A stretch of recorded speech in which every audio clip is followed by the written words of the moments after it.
আল্লাহ পাক আমাদেরকে মুসলমানের ঘরে জন্ম দিয়ে ইসলামের উপরে বড় করে তুলেছেন, কুরআনের ভালোবাসা দিয়েছেন, মসজিদের ভালোবাসা অন্তরে দিয়েছেন, মাদ্রাসার ভালোবাসা অন্তরে দিয়েছেন, উলামা ইকরামের ভালোবাসা অন্তরে দিয়েছেন। কুরআন এবং হাদিসের প্রতি আমাদের প্রত্যেকের অন্তরে মহব্বত এবং ভালোবাসা তৈরি করে দিয়েছেন। এজন্য আজকে আমরা প্যান্ডেলের ভিতরেও চলে আসতে পারছি। কথা ঠিক বললাম না ঠিক বললাম? কিন্তু যাদের অন্তরে এই ভালোবাসা জন্মাই নাই, যাদের অন্তরে এই ভালোবাসা নাই, তারা মাহফিলের প্যান্ডেলের ভিতরে আসতে পারে না। এই যে আল্লাহ পাক আমাদেরকে কবুল করলেন, আমরা এতে খুশি না নারাজ? একটু জোরে বলি, খুশি না নারাজ? কারা কারা খুশি আছে দুইটা হাত উত্তোলন করে আল্লাহ পাককে একটু দেখায়। রব্বুল আলামিন তাকায় দেখো, আয়েশা সিদ্দিকা রাদিয়াল্লাহু তাআলা আনহা মহিলা মাদ্রাসার উদ্যোগে আয়োজিত আজকের এই ইসলামী ওয়াজ মাহফিলের মধ্যে তোমার বান্দারা যারা উপস্থিত, আল্লাহ গো, তারা সকলেই উপস্থিত হতে পেরে তোমার দরবারে সন্তুষ্টি প্রকাশ করছে।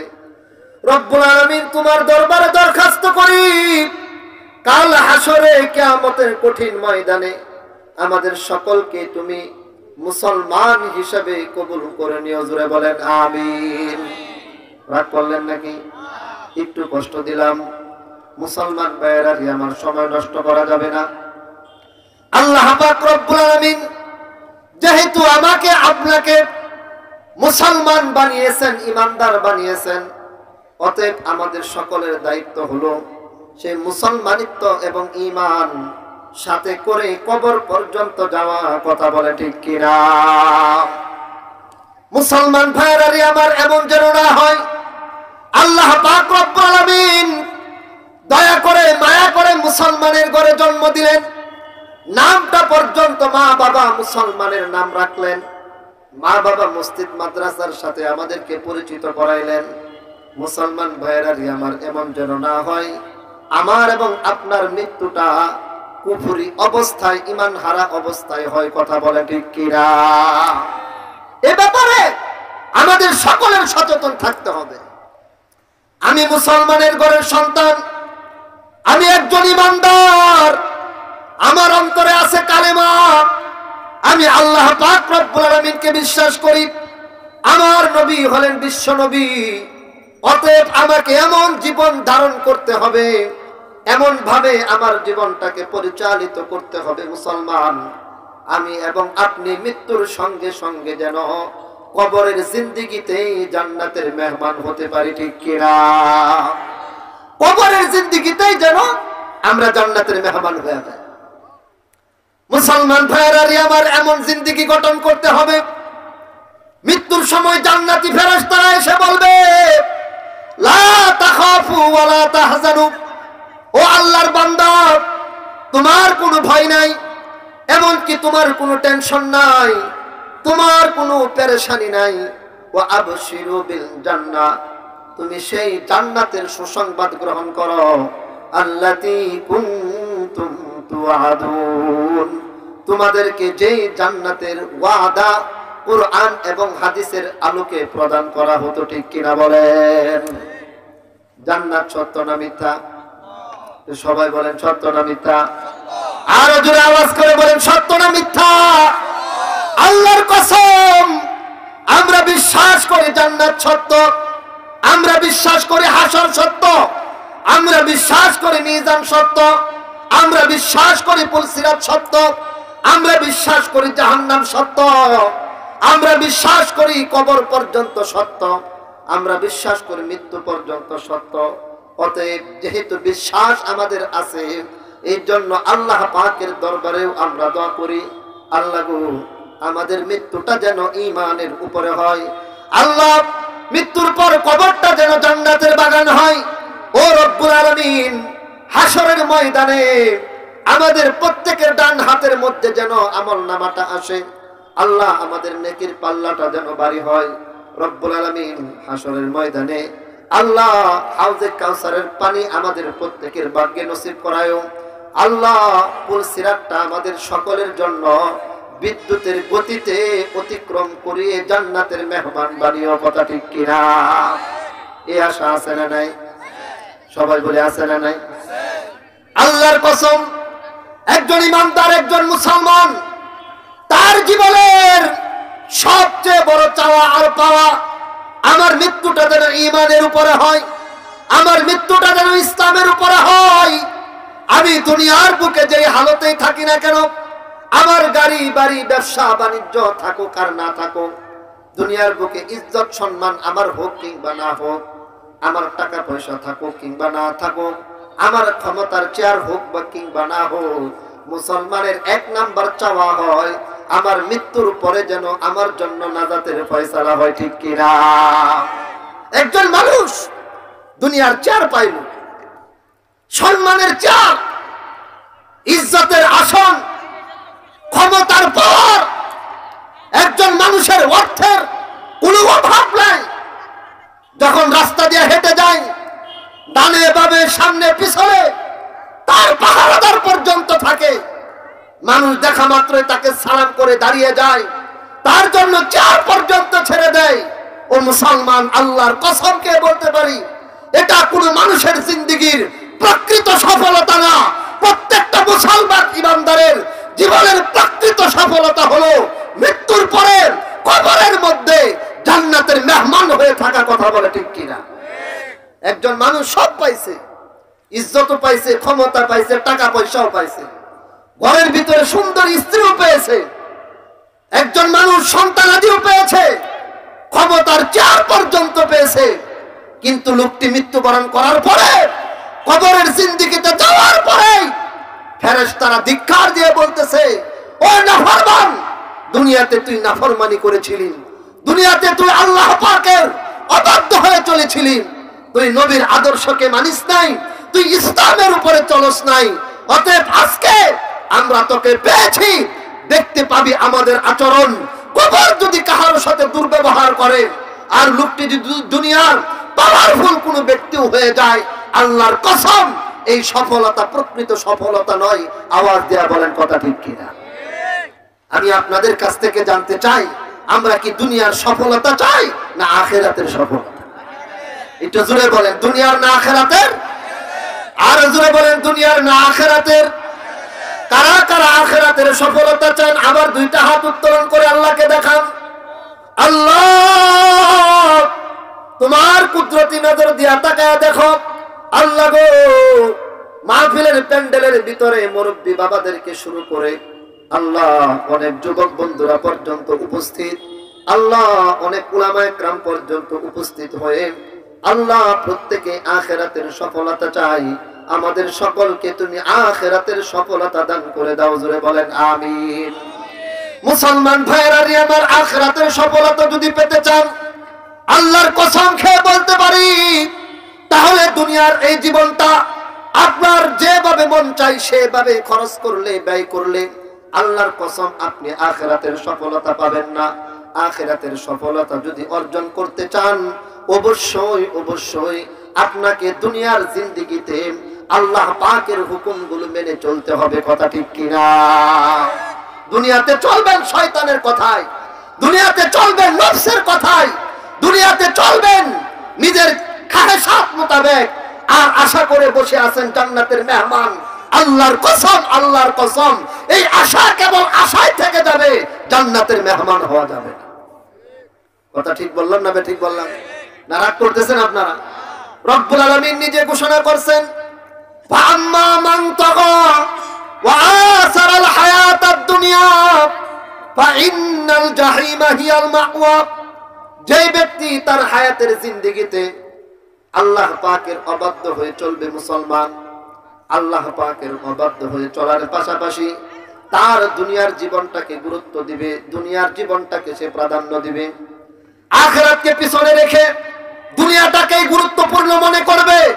আল্লাহ পাক রব্বুল আলামিন বলেন, বান্দারে ভালো করে তুমি শুনে রাখো, ফাইন্নাল জাহিমা হিয়াল মাওয়া, অবশ্যই অবশ্যই তোমার ঠিকানা হবে জাহান্নাম। মুসলমান ভাইরা আমার পক্ষান্তরে যেই মানুষগুলো তাদের দুনিয়ার জীবনটাকে আল্লাহ পাকের হুকুম মোতাবেক পরিচালিত করবে, চিন্তা করবে আমি আল্লাহর একজন গোলাম, চিন্তা করবে আমি আল্লাহর বান্দা, চিন্তা করবে এই দুনিয়ার জীবনটাকে মালিকের হুকুম মোতাবেক আমাকে চালাতে হবে। ও মুসলমান, এই চিন্তা করে যে ব্যক্তি নিজের মনের খাহেসাত গুলোকে কুরবানি দিয়ে চলবে, আল্লাহ পাক রব্বুল আলামিন বলেন ফা ইন্নাল জান্নাতা হিয়াল মাওয়া, ওই ব্যক্তির ঠিকানা হবে জান্নাত। জোরে বলেন সুবহানাল্লাহ। দুনিয়ার জীবনে যে আল্লাহর নাফরমানি হয়ে চলবে আর দুনিয়াকে প্রাধান্য দিয়ে চলবে, তার ঠিকানা হবে জাহান্নাম। পক্ষান্তরে ওয়া আম্মা মান খাফা মাকামা রাব্বিহি, যে ভয় করবে আমাকে একদিন আল্লাহর সামনে দাঁড়াতে হবে, ওয়া নাহান নাফসা আনিল হাওয়া, আর নিজের মনের খায়েশাতকে কন্ট্রোল করবে। মন চাই টেলিভিশন দেখতে, মন চাই ফেসবুকে উলঙ্গ নারীদের ছবি দেখতে, মন চাই উলঙ্গ নারীদের ছবি নিয়ে মত্ত হয়ে পড়ে থাকতে, মন চাই ইন্টারনেটে সময় নষ্ট করতে, মন চাই মদের আড্ডাখানায় যেতে, মন চাই গান বাজতে যেতে, মন চাই নারী নিয়ে পড়ে থাকতে, মন চাই হারাম টাকা কামাই করতে, মন চাই সুদের টাকা কামাই করতে, মন চাই ঘুষের টাকা কামাই করতে, মন চাই দুনিয়ার পিছনে সময় ব্যয় করতে। কিন্তু মনের চাহিদাকে কুরবানি দিয়ে আল্লাহর চাহিদাকে যে ব্যক্তি পূরণ করবে, আমার আল্লাহ বলেন ফা ইন্নাল জান্নাতা হিয়াল মাওয়া, ওই ব্যক্তির ঠিকানাই হবে জান্নাত। জুড়ে বলেন সুবহানাল্লাহ। কথা ঠিক না ঠিক বলেন? কিছু মানুষ দুনিয়া নিয়ে পড়ে আছে, দুনিয়ার পিছনে তাদের সময় নষ্ট করতেছে, টাকা পয়সা অর্থ সম্পদ ব্যবসা বাণিজ্য ক্ষমতা সকল কিছুই দুনিয়ার জন্য। আর কিছু মানুষ আছে তারা তাদের হায়াতের জিন্দেগিটাকে আখিরাতের জন্য প্রস্তুত করছে। মুসলমান ভাইরা আমার, যারা নিজেদের হায়াতের জিন্দেগিটাকে আখিরাতের জন্য প্রস্তুত করতেছে, আল্লাহর কসম, আল্লাহর কসম, দুনিয়াতে টাকা কম থাকতে পারে, দুনিয়াতে ইজ্জতের চেয়ার থাকতে না পারে, দুনিয়ার বুকে ক্ষমতা থাকতে না পারে, আল্লাহর কসম ওই ব্যক্তি মৃত্যুর পরে সফলতা অর্জনকারী হবে। ও মুসলমান, কে জানে না, কে জানে না সফল মানুষ যারা পৃথিবীর বুকে ছিল মুসলমান, তাদের ভিতর থেকে অন্যতম একজন হলো হযরতে বেলাল। আওয়াজ দিয়া বলেন কথা ঠিক কিনা? বেলালের তো সুন্দর কোনো চেহারাও ছিল না, বেলালের কোনো ব্যবসা বাণিজ্য পর্যন্ত ছিল না। ও মুসলমান, বেলালের তো স্বাধীনতা পর্যন্ত ছিল না, বেলালের ইজ্জত ছিল না, বেলালের কোনো সম্মান পর্যন্ত ছিল না। কিন্তু বেলালের ছিল ঈমান, বেলালের ছিল ইসলাম, বেলালের অন্তরে ছিল আল্লাহর ভালোবাসা, বেলালের অন্তরে ছিল নবীর ভালোবাসা। এই জন্য মুসলমান, বেলাল গরিব হলেও আল্লাহর কসম, আল্লাহর কসম, বেলাল দুনিয়ার বুকে একজন সফল মানুষ। কথা ঠিক কিনা? পক্ষান্তরে ফেরাউন সফল না ব্যর্থ? জোরে বলেন। নমরুদ সফল না ব্যর্থ? কারুন সফল না ব্যর্থ? কারণের সম্পদের কমতি ছিল না, ফেরাউনের ক্ষমতার কমতি ছিল না, নমরুদের পাওয়ারের কমতি ছিল না। হামান মন্ত্রী ছিল, কিন্তু হামানও ব্যর্থ, আবু জাহেল ব্যর্থ, আবু লাহাব ব্যর্থ, উতবা ব্যর্থ, সাইবাও ব্যর্থ, মক্কার প্রত্যেকটা কাফের ব্যর্থ। বর্তমান যুগে ইসলামের দুশমন যারা, উলামায়ে কেরামের দুশমন যারা, আল্লাহর কসম তারাও ব্যর্থ। বেলাল সফল, আবু বকর সফল, ওমর সফল, উসমান সফল, আলী সফল। বর্তমান যুগের উলামায়ে কেরাম, হক্কানি বুজুর্গ আলেম, দাওয়াত ও তাবলীগের সাথী ভাইরা, আপনাদের মতো মুখলেস দিনদার পরহেজগার উলামায়ে কেরামদেরকে মহব্বতকারী যারা, আল্লাহর কসম তারাও সফল। কথা বলে ঠিক কি? আমরা তো ওই কাতারে যেতে চাই না, আমরা ওই দলে যেতে চাই না যে দল হলো আলেম বিদ্বেষী। আমরা ওই দলে যেতে চাই না যে দল হলো ফেরাউনের দল, যে দল হলো নমরুদের দল, যে দল হলো আবু জাহেলের দল, যে দল হলো আবু লাহাবের দল, যে দল হলো কারুন আর হামানের দল, যে দল হলো আমার নবীর দুশমনদের দল, যে দল হলো উলামায়ে কেরামদের দুশমনের, উলামায়ে কেরামদের বিরুদ্ধের দল, যে দল হলো কুরআনুল কারীমের বিরুদ্ধের দল। আল্লাহর কসম, আমরা ওই দলের অন্তর্ভুক্ত হতে চাই না, আমরা হযরতে বেলালের দলের অন্তর্ভুক্ত হতে চাই। কথা ঠিক কিনা? বেলালের দলের অন্তর্ভুক্ত হতে চাই। এজন্যই তো বলবেন হুজুর, এই যে কুয়াশার পানি পড়তেছে, এই যে আমার সামনে লিফলেট একবারে পুরাটা ভিজে গেছে, আপনারা অনেকে বসে আছেন, সামনে পানি পড়তেছে, পানির ফুটা মাথার মধ্যে পড়তেছে, কুয়াশার পানি। তারপরে বসে আছেন মুসলমান কেন? বিরানির আশায়, টাকা পয়সার আশায়। এখান থেকে বাহবা দিয়ে আপনাকে কিছু হাদিয়া তোহফা দিয়ে বিদায় করা হবে? আল্লাহর কসম, না না। ইচ্ছা করলে বাড়িতে বসে থাকতে পারতেন, আরামের বিছানায় শুয়ে থাকতে পারতেন। কেন যান নাই? কুরআনের ভালোবাসায়, উলামায়ে কেরামদের ভালোবাসায়, বেলালের দলের অন্তর্ভুক্ত হওয়ার আশায়। কথা বলে ঠিক কিনা? খুশি না নারাজ? না মনে মনে চিন্তা করতেছেন হুজুর আয়াত তো ঠকে গেছে, বৈশা পড়ছি আরেক বিপদে, না পারতেছি উঠা যাইতে, না পারতেছি কিছু আলাপ আলোচনা করতে, বৈশা বিপদে পড়ছি। এরকম কেউ আছেননি? না বৈশা জিতছেন আশা হয়? মুসলমান ভাইরারি আমার, আল্লাহ পাকের কসম কে বলতে পারি, আল্লাহ পাক রব্বুল আলামিন বর্ণনা করছেন হাদিসে কুদসির ভিতরে। আল্লাহ পাক বলছেন, আনা ইনদা জান্নি আবদি বি, আমার বান্দা আমার সাথে যেরকম ধারণা করে, আমি আল্লাহ পাক বান্দার সাথে ওরকম ফয়সালা করি। আমি আপনাদের কাছ থেকে জানতে চাই, আপনাদের কার কার ধারণা আপনি মরার পরে জান্নাতি হবেন? ধারণা আসেনি? কি হয়? আমার বিশ্বাস হয় ইনশাআল্লাহ মরার পরে আল্লাহ আমাদেরকে জান্নাত দিবে। আপনাদের বিশ্বাস হয় না? আমরা ইনশাআল্লাহ জান্নাতে যাব। আল্লাহ পাক দয়া করে মায়া করে মুসলমানের ঘরে জন্ম দিলেন। আল্লাহ পাক উলামায়ে কেরামদের দলে আমাদেরকে রাখলেন। আল্লাহ পাক কোরআনের সুহবতে আমাদেরকে রাখলেন। আমরা আশা করতে পারি আল্লাহ পাক আমাদেরকে জান্নাত দিবে। কথা ঠিক কিনা বলেন? এটা আমাদের আশা। ও মুসলমান, ইসলাম ঈমান আল্লাহ পাক আমাদেরকে দান করছেন। এই ঈমান এবং ইসলামের উপরে টিকে থাকতে হবে। মুসলমান ভাইরা যে আমার একটু বিপদ আসতে পারে, জুলুম কিংবা নির্যাতন আসতে পারে। ও মুসলমান, মিথ্যা মামলা, জেল হাজত পর্যন্ত আসতে পারে, কিন্তু ঈমান আর ইসলামকে বিসর্জন দেওয়া যাবে না। হযরতে বেলাল হাবশী গোলাম, চেহারা একবারে কালো, দেখতে বিশ্রী, তেমন কোন ইজ্জত সম্মান নাই। বাজারের মধ্যে বেলালকে গরু ছাগলের মতো দরদাম করে বিক্রি করা হয়।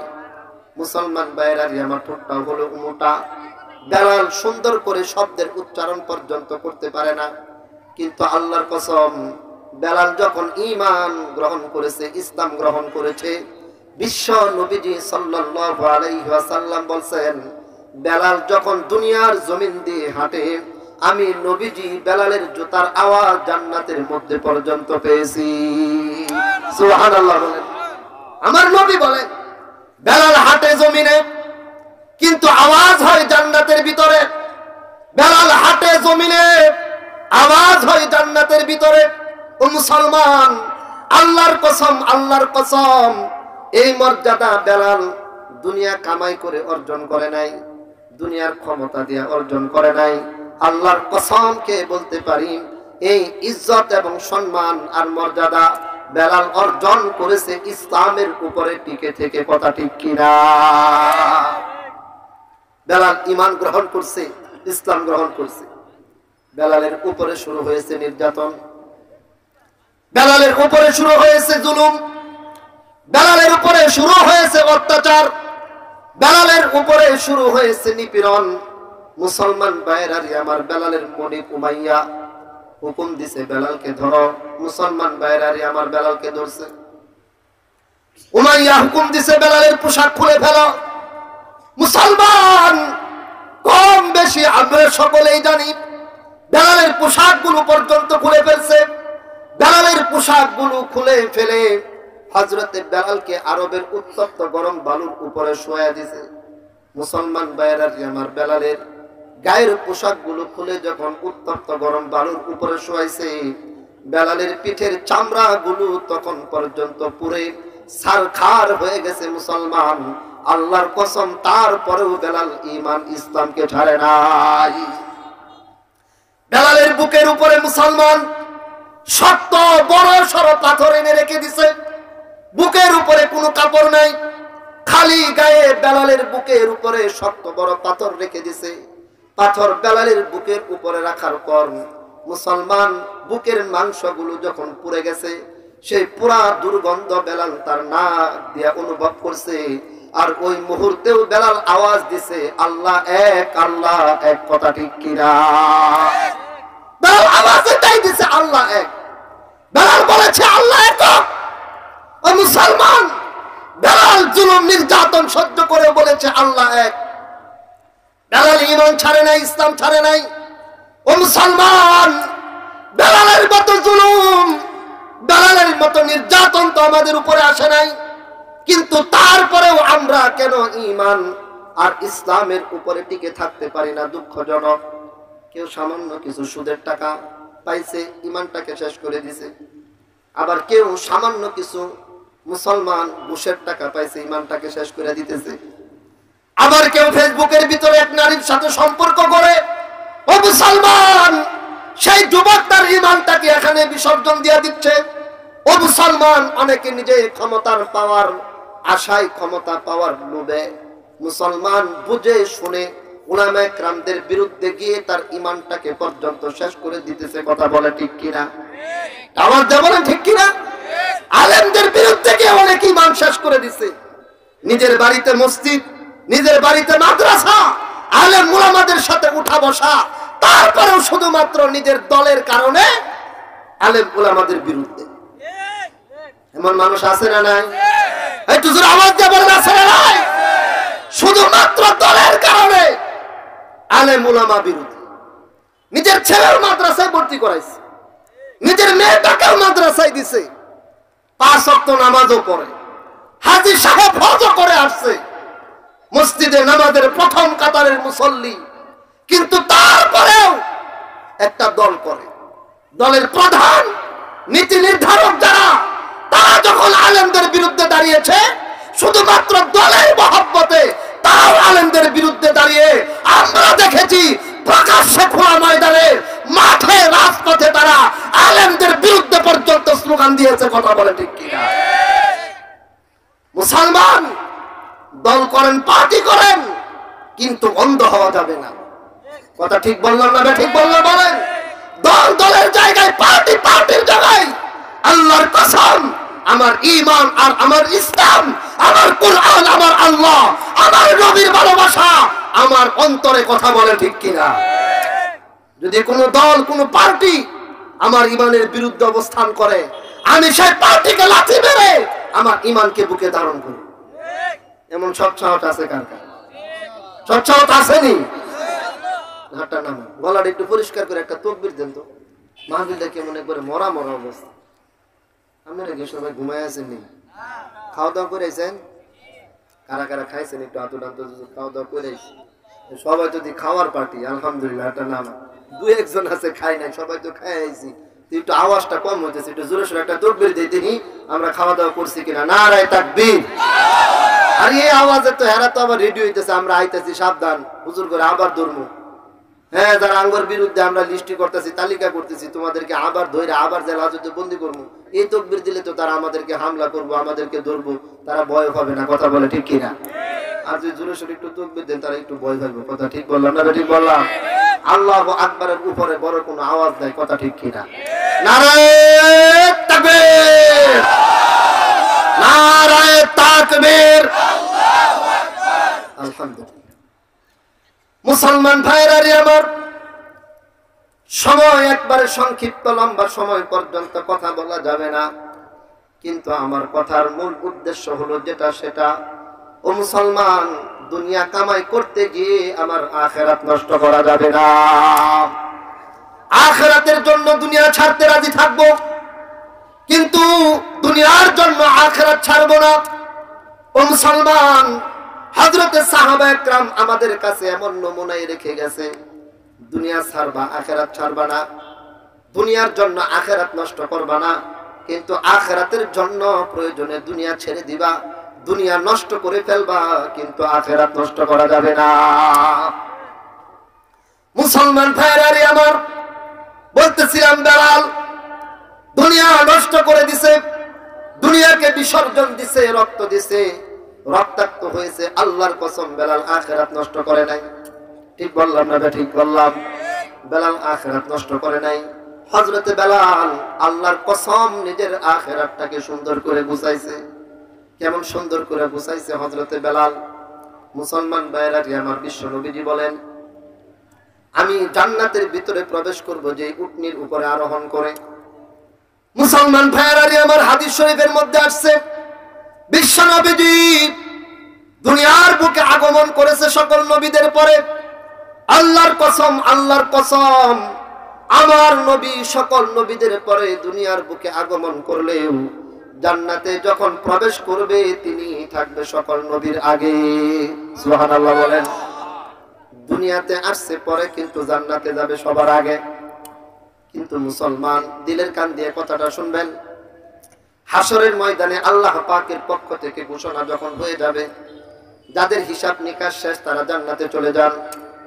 মুসলমান ভাইরা আমার, সকল নবী রাসূলগণ জান্নাতের দিকে চলে যাবে। আব্বা জান আদম আলাইহিস সালাতু ওয়াস সালাম থেকে শুরু করে পয়গম্বর ঈসা নবী পর্যন্ত সকলেই জান্নাতের দিকে চলে যাবে।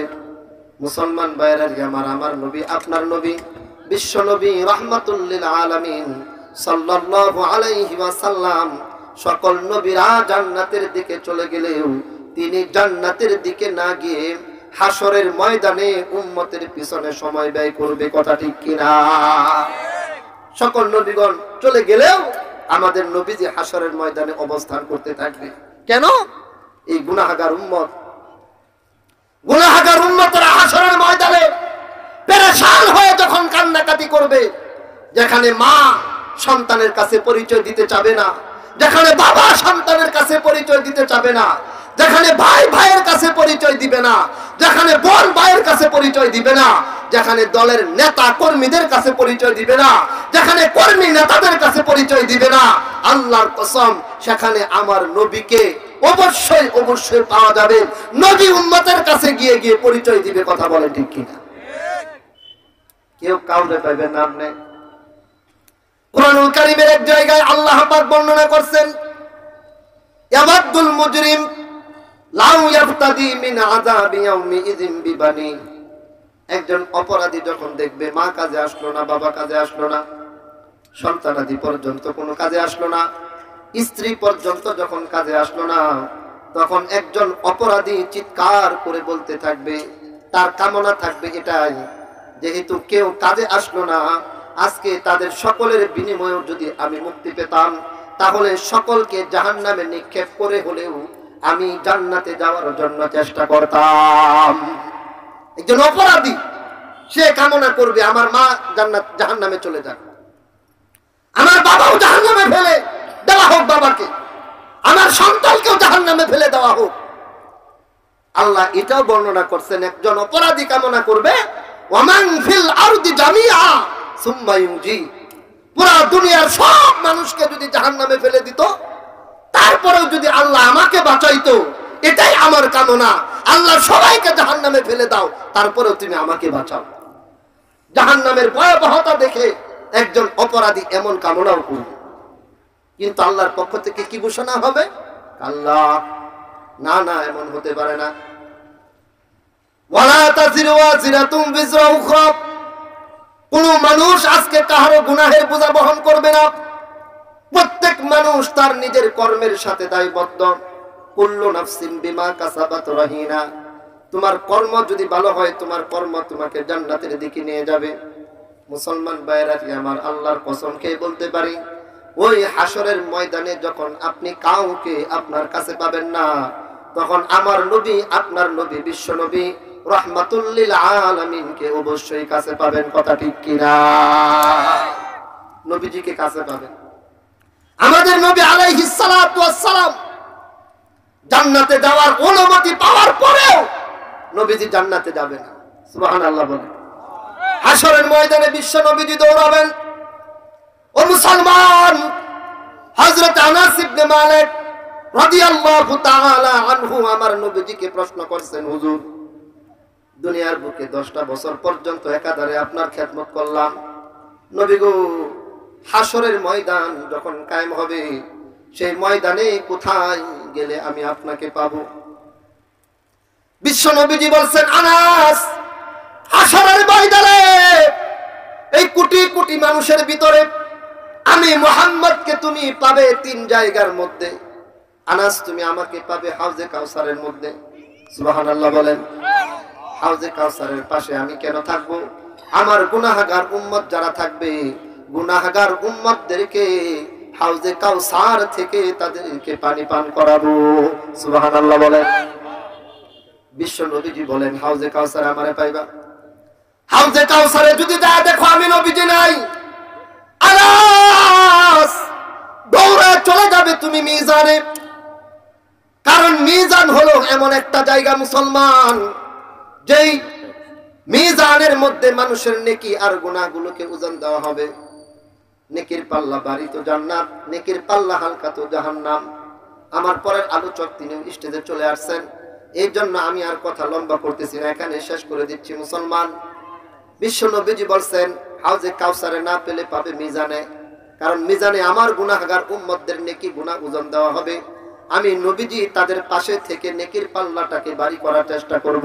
সুবহানাল্লাহ বলেন।